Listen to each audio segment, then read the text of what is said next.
Okay, good morning, or not good morning, good evening. I always get the times wrong when I do these videos. Good evening, ladies and gentlemen, and I'd like to welcome you to another installment of Math with Kieno.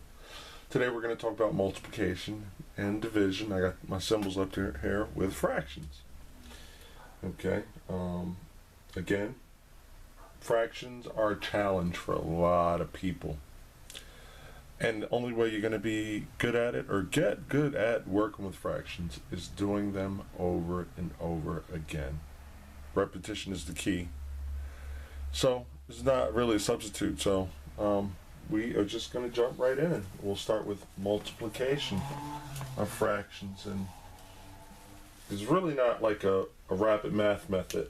Like if you watch any of my videos, I try to come up with the quickest method of executing these problems, and once we get the right marker, we can get started. Alright, 2 over 5 times 1 over 3. It's really not a rapid method. The only thing that's going to happen is 2 is going to be multiplied by 1, and 5 is going to be multiplied by 3, so it'll be 2 over 15, and there's really no additional reduction to reduce that fraction. There's nothing we really can do with it.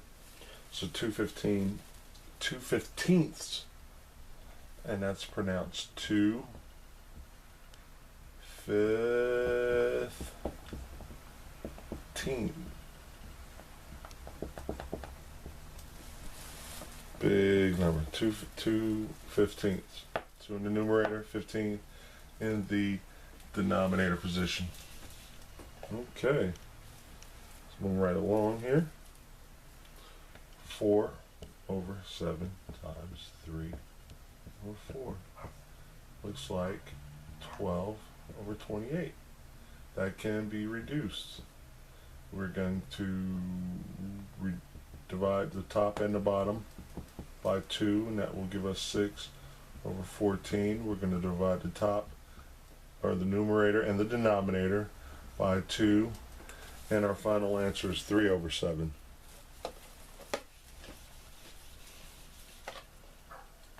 Three eighths times 5 over 6. It's going to give us 15 over 48. Are we done with that? Can we do something else with that? I believe we can. If we divide by 3. Divide the numerator and the denominator by 3, and we will get 15 or 5/16. Okay, we got more. We got lots of math, because we want you to get this repetition down. And look, it's not going to come to you right away, but if you work with these videos and you watch them and you execute the problems, like you lay it out, you see the problem drawn out, pause, then you solve, and then you watch me work it out to see if you get the same thing. So at this point, you see me write it out, you pause the video, you write it out, and then you work it out. But 3 times 2 is 6 over 27. That is not the final answer. We can divide the top by 3, we can divide the bottom by 3, and we would get 2/9. Okay. Now, whenever we see a whole number, that is not just 8. This is actually 8 over 1 in a fraction form. Okay. Remember, we said this was, in a previous video, I said this is like a division problem. So the numerator would actually fall down and come down into the division problem, and this answer would be 8. What I like to do is I like to just look at it as equaling the whole number 8, and 1 times 8 equals 8. That's the way I look at it. So when we just say 8 over 1 equals 8, it's 1 times 8 equals, because again, this can be viewed like a fractional problem. 8 just falls down and a bracket just goes over the top, and that's the number 1 times 8 is equal to 8, or 8 divided by 1 is actually 8. Okay, so nothing too heavy. When we say 8, it's actually 8 over 1. So when your teacher gives you a problem like, okay, well, I'd like you to multiply 5 over 6 times 8. This is actually 5 over 6 times 8 over 1. 5 times 8 is 40, and 6 times 1 is 6. And this could actually be reduced. So we would look at it like we would divide the top and the bottom by 2, 20 over 3. And then I don't like the improper fraction, but that could be one of your answers in your multiple choice. It could be 20 over 30, or it could be 6 and 18 2/3. Okay, and how we go back from improper fractions to mixed number: 3 times what? 6 is 18, and then we add 2 to the 18, so we would get 20 over 3. So these actually equal the same thing. Okay, and if you need to go back, pause, think about it, replay it, do it again. 3 over 11 times 2/3. 6 over 33. Both of these can be divided by 3 to give us 2 over 11. Final answer.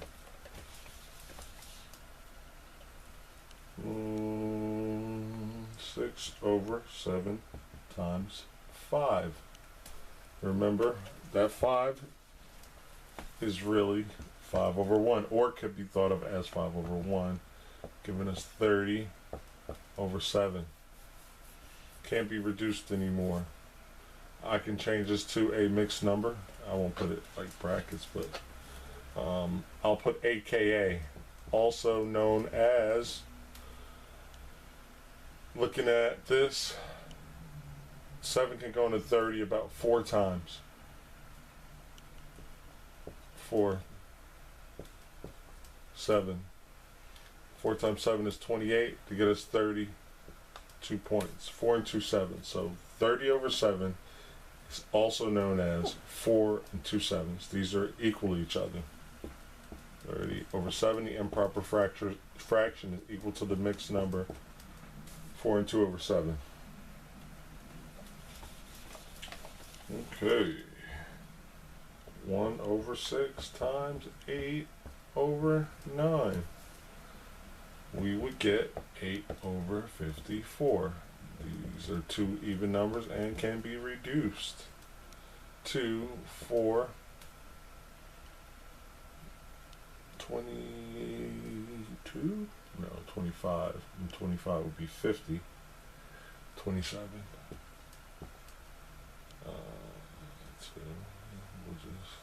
Because this is the division problem. 8 divided by 2 is 4.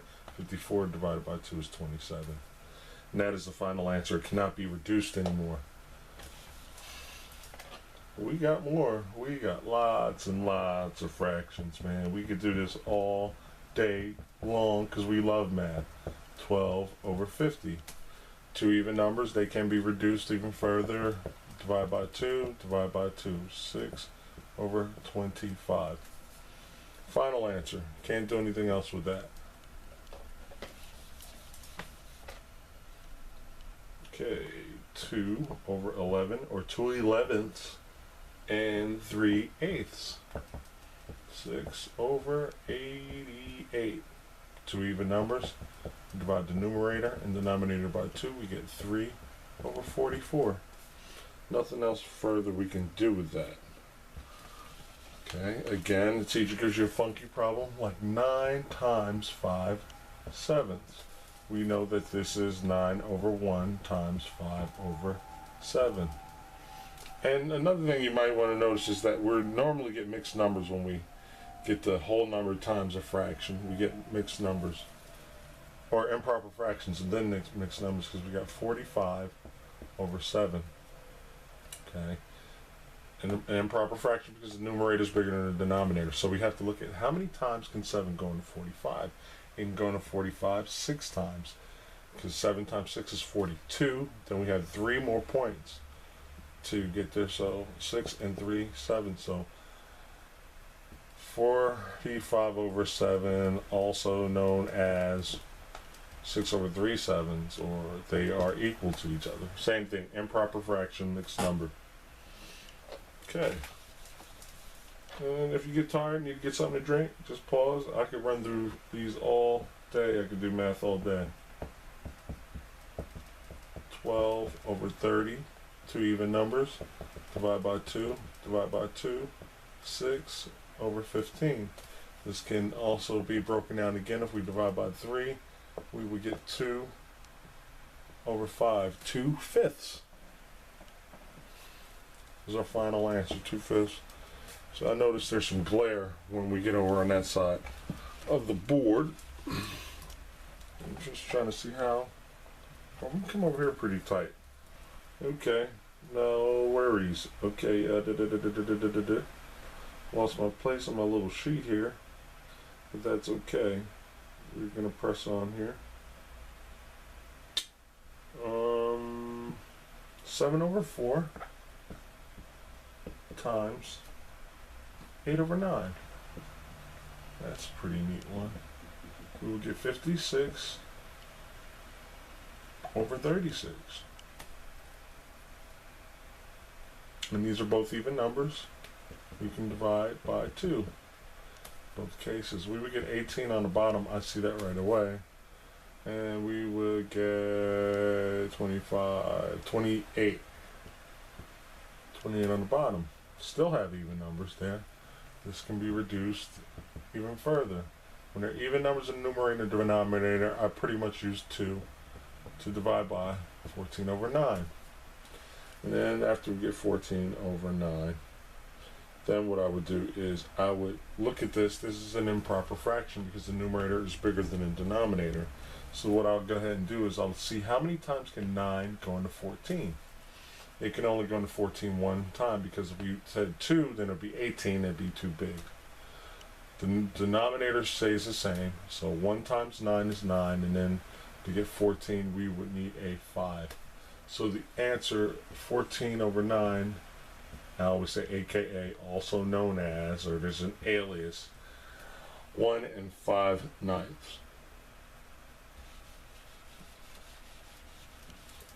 Okay, it's another one. 4 13ths times 3/5. Of course, we got 12 up top, and 15, 65. And we have to look to see, can we do anything with that? No, we cannot. That is the final answer, 12/65. Wow, that was even kind of hard to say. 8 over 11 times 7. We take this out of our head and we say this is 7 over 1. 56 over 11. That is an improper fraction because the numerator is bigger than the denominator. So what we're going to do is we got to look at how many times can 11 go into 56. Approximately 5 times, because 11 times 5 is 55. So our answer would be 5 and 1/11. Okay. 8 over 3 times 4 over 11 will give us 32 over 33. Final answer. Nothing else we could do with that. Okay. 13 times 3 over 8. Again, we look at this as 13 over 1 times 3 over 8. And we would get 39 over 8. Improper fraction. Why? Because the numerator is bigger than the denominator. Some multiple choice answers might have that answer, but I would be willing to bet probably not. And that's okay, because we know what we're doing, don't we? Because we do math with Kieno all the time, and we would look at this and we would say, how many times can 8 go into 39? And we would say 4 times, because 8 times 4 is 32. And then we have 7 more points to get to 39. So our final answer is 4 7/8. So 39 over 8, alias 4 7/8. Same thing. They are equal to each other. Mean the same darn thing. So don't be alarmed when you see these multiple choice questions trying to trick you. Okay. 5/14 times 4 over 5. 5 times 4, numerator, 20. 14 times 5, 27. And I said 20 because 4 times 5 is 20, carried a 2. 5 times 1 is 5, 2, 70. Now, the cool thing I can do with this is whenever we see an even amount of zeros, all we can do is bang, right there. Reduce 2/7. It's beautiful, isn't it? If it was, say, 207 over, say, 7,000, okay, then what I could do is I bang off 2 numbers here, bang off these 2 numbers here, and then the result will be 2 over 70. And that could be reduced again, 1 over 35. But that's a quick way. When you see the even amount of zeros, you can just whoosh, and bang, automatically 2 over 7. Okay, or what you could do is just do the long way, and it just takes long. But I already know this. I work with numbers so much. When I see 20 over 70, bang, I cut off the zeros, because otherwise I'd do this. I'd be like this: 20 over 70. I'm going to divide the numerator by 2, divide the denominator by 2, and I'm going to come up with 10, and then 35.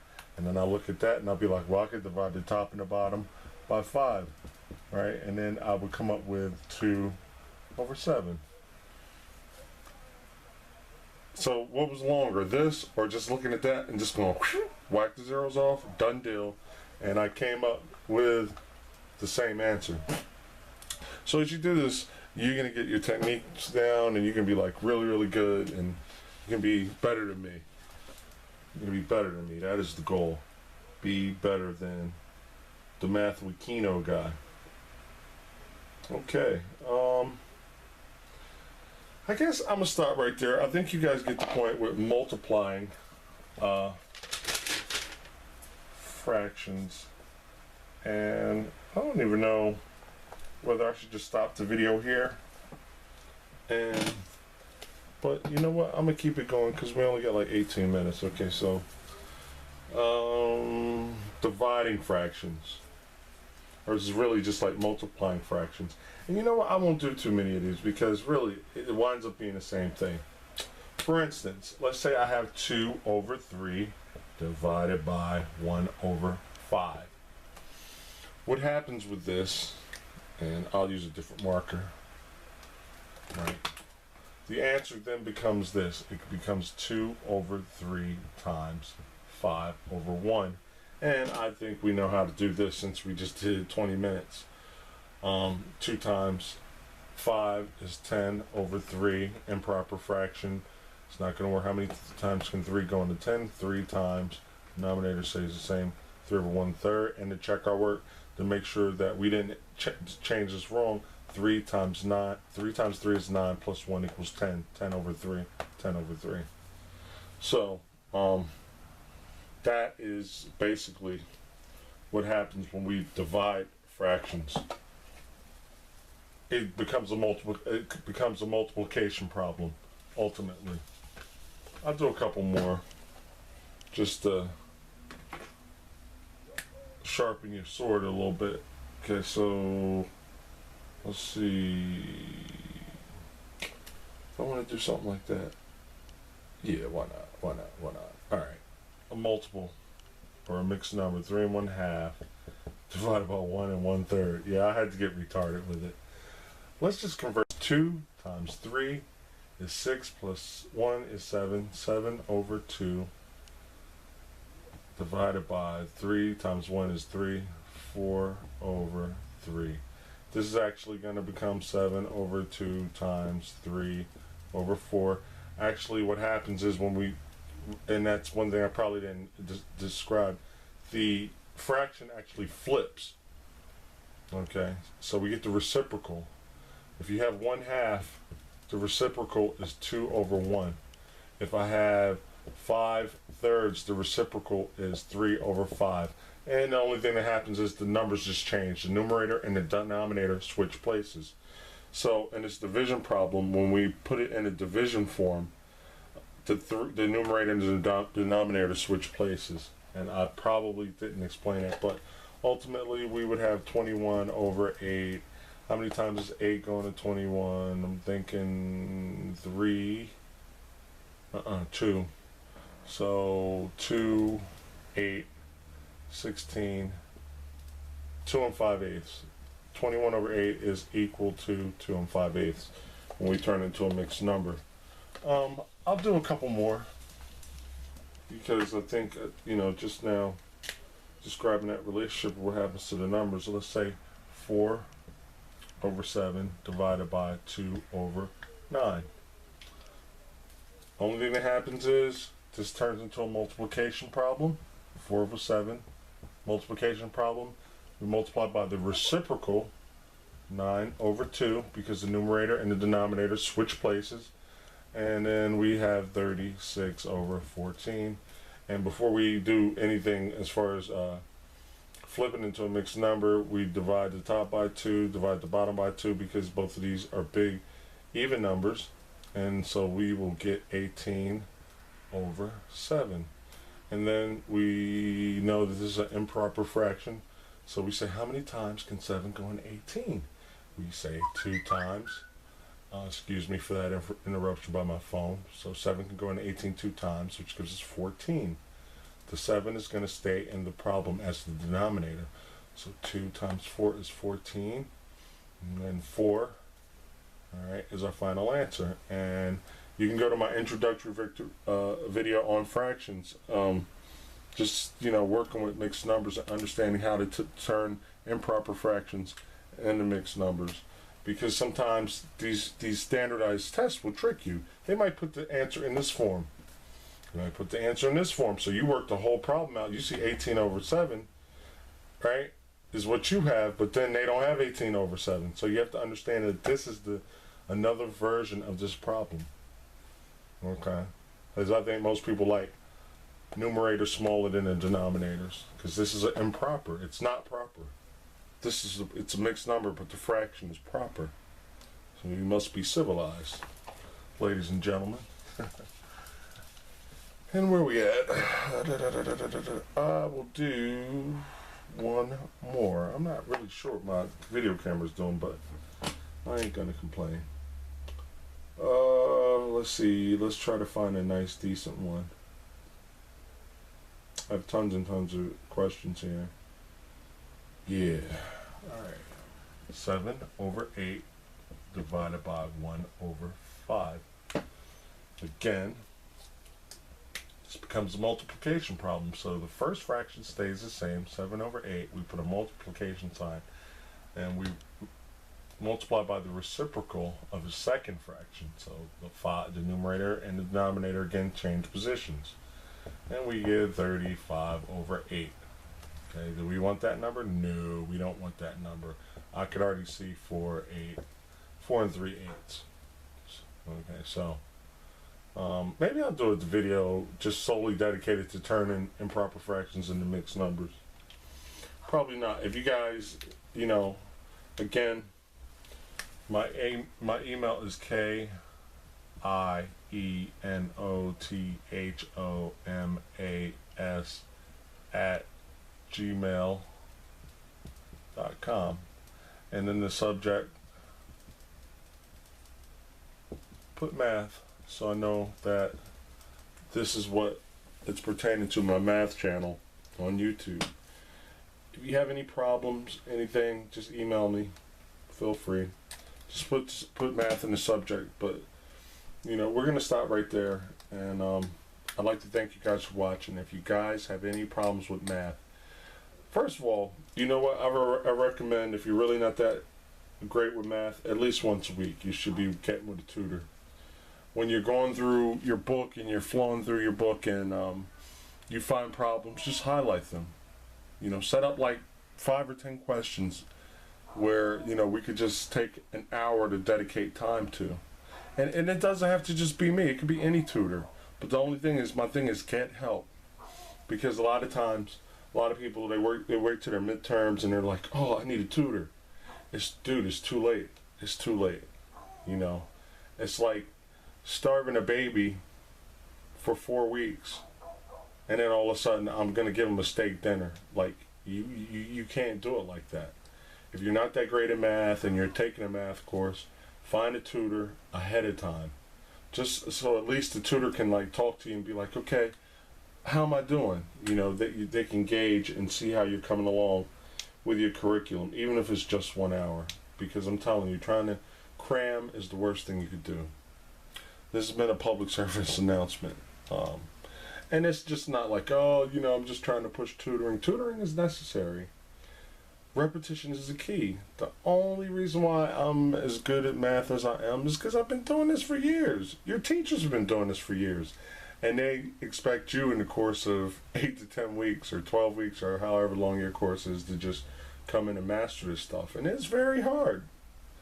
So, this is why tutors are, tutoring or mentoring or getting with somebody that knows this stuff is very, very important. So, again, I'm not going to take up any more of your time, but I have videos on all kinds of subjects. Even if you want me to cover a subject, you can just email me and be like, boom, look, why don't you do problems on this? If you want me to mention your name and location, that's fine. Your school and location, that's fine. I don't have to necessarily say your name. You just let me know. You could be it's totally confidential if that's where you want it to be, but just indicate it. And, and we'll just do it like that. But check me out. We do math tutoring, science tutoring, and all aviation subjects. So just let me know. I thank you for watching, ladies and gentlemen. Have a great evening. Be safe and study hard.